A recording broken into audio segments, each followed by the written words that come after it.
documents. And so as solicitors, we then get them coming to us with these documents and saying, is there a way that I can come out of this? Is there a way that I can deal with this? In fact, Simon's wife, Fallon, did not have a lot of money, so she's really struggled to pay a lawyer. Listen to what she said. Yeah, no, I actually had 15 days to leave the house. It's stated in my prenup that I had 30 days to vacate or something like that.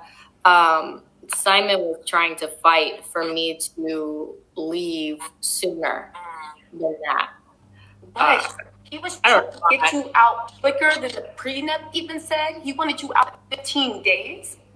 Right. But the problem with that was I didn't have the best of credit. I didn't really know to like fix my credit like that. Now, this is very sad because a lot of women find themselves in this kind of situation. Then I hear people say things like, you know, what was she flying private jets and buying all these designer clothes if she had no money in her bank? Yes, I think that women should enlighten themselves. I am not judging Fallon. I do not know her circumstances, and I am not judge or jury in anyone's private life. People never really tell you everything that goes on in their marriages, so we can only talk about what we see. That is why I would only talk about what people have confirmed as being true rather than allegedly or rumors. But if they allegedly, then I would say so. The fact that she did not have as much money to pay for her own legal advice tells you something. It's possible that the man wasn't giving her liquid cash. It's possible that she had properties but they don't have liquid cash. That can happen. Or it's possible that she was not thinking that this marriage would fall apart, and so she hadn't saved. You can hear the woman herself talk about not having credit, and I so love her advice to women: make sure that your credit is up. But what I'm saying about credit cards is, I was quite ignorant of the fact that if I didn't have a credit card, then my credit rating would not be really high up there. So many people think that if they do not owe any money, is that they are doing a good thing to themselves, but actually they can be doing a disservice to themselves. I am not crossing into the line of giving financial advice. I am just basically saying, yes, get your credits rating up there because it's very important. Like, we go into marriages wanting them to last forever, but things happen to people. Some people actually know they would have a problem with finances when they get married because the person they are getting married to is quite stingy or funny like that when it comes to money. But some people know that they would never have issues with finances because the man is very generous or the woman is very generous, or both parties just put their money on the table and they deal with the money as a family as opposed to as one person. This brings me to the question of, should a person be having a prenup? Should a person sign a prenup? Yes, I would never say no because as a solicitor, that's my job, and I do advise a lot of people on prenups, and I actually create prenups. I've created prenups for people who are millionaires, for people who have a lot of thousands of money, and for people who have just £5,000. And even though I say just £5,000, that is a lot of money to a person, especially if this is money that they have brought in as an inheritance or money that they have actually gotten from their late wife who has died, and they want to make sure that if anything were to happen to them, the new wife doesn't get this money, the children actually get this money. There are other ways to go about protecting money for your children in any event, but people have different reasons why they would sign a prenup.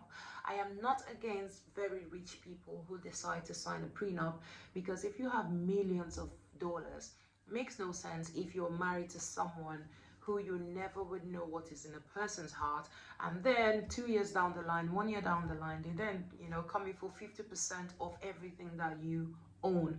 And so when people say to me, oh, it's wrong religiously to have a prenup and all of that, I just basically go from the point of, I am a solicitor. If the law says you can sign a prenup, why not protect yourself? But would I want to personally sign a prenup? I do not know, but I am up for a woman working hard for her own money, but that money still being family money, as it were. I do not believe in division of money. Your money is your money, my money is my money, or my money is your money and your money is my money, or the way like women my money is my money, your money is my money. No, I don't believe in stuff like that. But you know who you got married to before you got married, and if anybody has any doubts as to how long a marriage will last for or why a person is getting married to them, yes, they should have a prenup. So Simon is rumored to be really older than Fallon, and a lot of people have just basically said she got married to him for the money. I know that there was a Housewife of Atlanta series. I did not watch that program, but I had seen like a clip of it where a YouTuber who is now on Housewives, yeah, of Atlanta, had basically just met her. I don't know, because they do a lot of cutting and editing of these videos, you know, but basically it looked like they just met, and she was of the opinion that Fallon was in this relationship for the money. And when asked to explain why she thought that was so, or when she was explaining why she thought that was so, she basically said that the age gap was just ridiculous. I do believe in age gap marriages, and I've seen them work, and I have no problems with them at all. But then if Simon, as rumored, you know, that he is a millionaire or a billionaire, wants to protect his money, then I have no problems with that. My problem is when a woman actually forgets to save for the future, and that's a video for another day. It sounds to me like Fallon did not have a lot of money. It might be that she did not have liquid cash. It might be that she did not save for the future. It might be that he controlled everything that concerned this girl. It might be that she was you know, vulnerable, as a lot of people are saying. There are different reasons why she would not have savings, but I have seen very rich men's wives, you know, really struggle when they come out of the marriages. And this is one reason why many rich men's wives, and it can be the other way around. I've seen very rich women with husbands that are not, they have no money at all. Sometimes it's not because they're not hardworking, but they were running around this rich person, making sure that, you know, things were happening for the rich person, and actually neglecting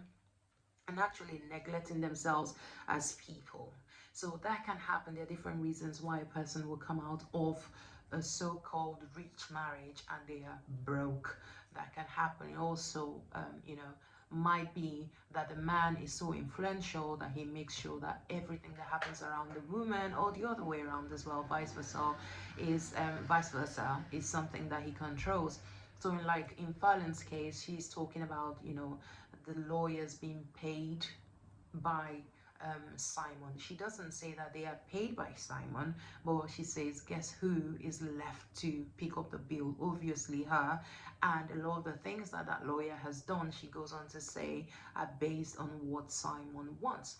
There is a conflict of interest, but yes, it is possible for the rich person to be dictating how, you know, the you know, poorer partner then ends up. And if she didn't have the money, that is really sad, because here in the UK we have lawyers who would actually fund your case, not on a no win no fee basis, but something similar. Is more like a financial loan, where as a solicitor we are certain that or as solicitors we are certain that you will get some money out of this estate, so we charge nothing until we win your case for you. So if you are American, it is possible that those kind of financial loans actually exist, where a lawyer can actually take up your case and then you pay at the end. Sadly, so some women are not legally savvy. She was right when she used that word, legally savvy. So she didn't know how the law works, and sometimes because they are in an emotional state where they cannot necessarily function, they do not know the right lawyer to go to.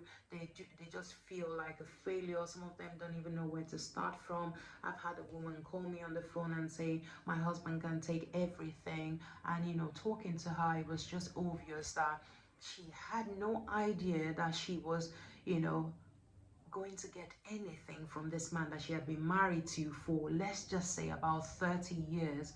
And it was really, really sad. So as a woman, please know that you have rights. I'm not saying go divorce your husband. I'm just basically saying that yes, you have rights. You should take legal advice before you enter a prenup, and you should take legal advice if your marriage is collapsing. If you decide to enter a prenup, that is fine and good for you, but please make sure that the terms are not so restrictive that you're having to run out of your husband's house where you have been looking after his children, like, you know, Fallon claims that she was doing, looking after the house, looking after his children while he was out there, and then she then gets to run out of the house within 15 days. And if it does happen that you need more time, yes, the applications you can make to the courts to grant you more time to stay in that house. There are things that you can get your lawyers to do to negotiate with this other side before you actually move out of a house. And if you're being paid very little money, is no good, you can actually ask that he pays your legal fees. There are ways to go about that, and it just depends what your prenup says. It also depends on who has drafted it, and you must take independent legal advice. So when the other side with their big lawyers have drafted a one-sided prenup, you must go get legal advice. It's not all about I love you and forget yourself. But then if you decide, I don't want a prenup, this marriage is for life, then I salute you. Yes, that is the way it should be. But is it always that way? No, especially if you have worked so hard for your money and you're not very sure what this person's intentions are. If you're not sure what the person's intentions are, you shouldn't marry them. But really, who can see a human being's heart? Even the Bible says that the heart of man is deceitfully wicked. Who can know it? So it's possible that someone marries another person to get money. So I am definitely one of those who will say, if you can protect your money, protect your money. If a person is then with you until the end of the times stipulated in that prenup, beautiful. And if they are not, I think as a man, it's only fair that if you loved someone at some point, or vice versa, a woman as well, if your marriage goes wrong, that you should at least allow them have a place to put their heads in, especially like, or their head in, especially like in the case of Fallon, where she has children. I think she had 4 children. I don't know if they all belong to her. And then he wanted her to be out of the house in 15 days. And then her lawyers then, you know, got him to pay for a property for 1 year, and apparently he told people that he bought this property for her.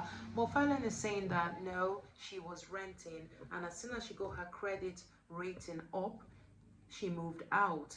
So never leave yourself in that situation where you do not have money. You should have money as a woman. I believe so. I'm not saying hide money. I don't believe that a woman should hide money from her husband. However, you know your relationship. You know who you're married to. You know what's going on there. I would just say protect yourself. There is another housewife. Her name is Karen Huga. She is a housewife of Potoma, and she bailed her husband out when he had tax issues. And it was almost, you know, looking like she had done a great thing for him. No, if you have money as a woman, you know, the money should belong to both of you. But like I said, every household or religion, they have how they manage their things. But I don't think it's news if a woman bails out her husband. The husband had more money than she did before he got into a tax situation. And the way I see it, she spent a lot of his money anyway. So if she's then paying money for him to bail him out of his tax issues, that shouldn't make the news. If they love one another, which they should if they're married, then what is mine is yours. What is yours is mine. Anyway, we can go round and round. What do you think? Do you think that woman should have her own money? Do you think that she should keep that money away from her husband so that he doesn't know about it, just for the rainy day? Do you think that married people should have a prenup, that is an agreement before they get married? Is in the word prenup, as in prenuptials, an agreement that binds the both of you, which just basically stipulates how much you will get or how much they will get if your marriage is dissolved in XYZ amount of time. Do you think that prenups are biblical, or if you're of a different religion, does your religion allow for you know, parties, a man and a woman, to actually treat their property as one, or to, you know, treat their property as though they were 2 different individuals? Like, what do you think about situations like this? Anyway, I haven't given you financial advice. I'm not qualified to give you financial advice, but a lot of you do know that I do some videos on financials. So let's talk about that in another video. I'm not going to edit this video. I'm just going to give it out to you the way it is. I've got cuts the whole of next week, so I'm out of here. Bye for now. Do not forget to like, subscribe, share. Let me know your thoughts, and I'll see you in another video. It's Delphi. Bye now. Bye.